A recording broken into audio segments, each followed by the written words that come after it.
Edukasyon, ang ganti sa pagod at luha. Hindi ito isang landas na tinatahak ng mga duwa. Hindi ito para sa mga naghahanap ng madaling daan. Edukasyon, ito ay para sa mga matatapang, para sa mga nagnanais umangat, sa mga nagsusumikap, at para sa mga nagnanais baguhin ang estado ng buhay sa hinaharap. Sa bawat pahina, sa bawat talata, may pawis na tumutulo, may luha na pumapatak sa mga mata. Pero sa bawat pagsisikap, may kaalamang natutuklasan, may karunungan na nakakamtan.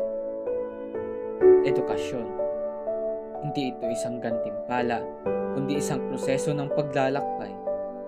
Isang pag-akyat sa tuktok ng kaalaman, at sa tuktok na iyon, makikita mo ang ganti ng pagod at kalayaan, karangalan, tagumpay, hindi lamang para sa iyong sarili, kundi para sa iyong pamilya, komunidad, at sa iyong sariling bansa. At bilang isang nagtatalumpati sa inyong harapan, ako'y nagagalak dahil nakikita ko sa inyong mga mata ang inyong dedikasyon.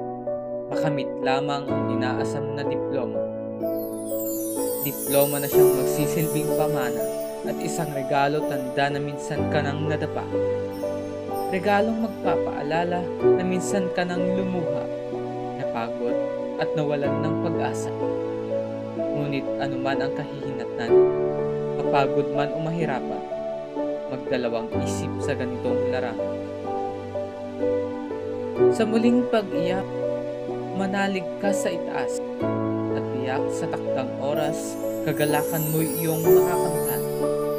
Gawing inspirasyon ng pamilya, mga kaibigan, na laging nagpapaalala na huwag panghinaan. Punong ikaw ang magsisilbing bunga at edukasyon ang iyong pag-asa. Ilapat ang mga paa sa lupa at patuloy kang humingala. Tagumpay mo ang magsisilbing ganti upang pagod ng magulang ay mapawi.